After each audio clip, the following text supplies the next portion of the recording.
महाराष्ट्र ग्रामीण बँक शाखा कनेरगाव हिंगोली नाकाच्या जवळ बँक व्यवस्थापकानं जबरदस्तीनं शेतकऱ्यांच्या बचत खात्याला होल्ड लावलेला होता. तसंच शेतकऱ्यांना नवीन पीक कर्ज देण्यासाठी टाळाटाळ करत होता. त्याचप्रमाणे शेतकऱ्यांना अवाच्य भाषेत बोलत होता आणि त्यासाठी क्रांतिकारी शेतकरी संघटना ग्रामीण बँक कनेरगाव नाका इथे जाऊन जाब विचारण्यात आला आणि माजरूड बँक अधिकाऱ्यांची मस्ती जिरवून शेतकऱ्यांच्या खात्याचे होल्ड काढायला भाग पाडले. तसंच शेतकऱ्यांना नवीन पीक कर्ज द्यायला हा बँक मॅनेजर तयार झालाय. एलडीएम पेक्षा मोठा आहे का तू? काय गाव करे ना कुठे होते तपन याचे माझे कुठे येते पिपरी याचे होपचे कुठे येते तुमचे होल्ड लावलेले आहेत का बचत खात्याले? किती लोकांना लावलेत बचत खात्याले?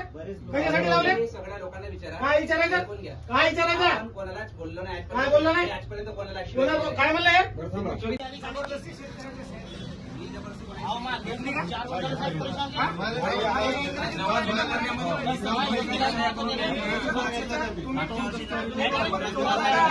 जिल्हाधिकारी महोदयापेक्षा एलडीएम साहेबांपेक्षा मोठे नाही आहेत तुम्ही. लक्षात ठेवा. एका ग्रामीण बँकेचे व्यवस्थापक येतात. इतकी गुर्मी आणि माज आणू नका. लोकांचे कामं करा, शेतकऱ्यांचे कामं करा.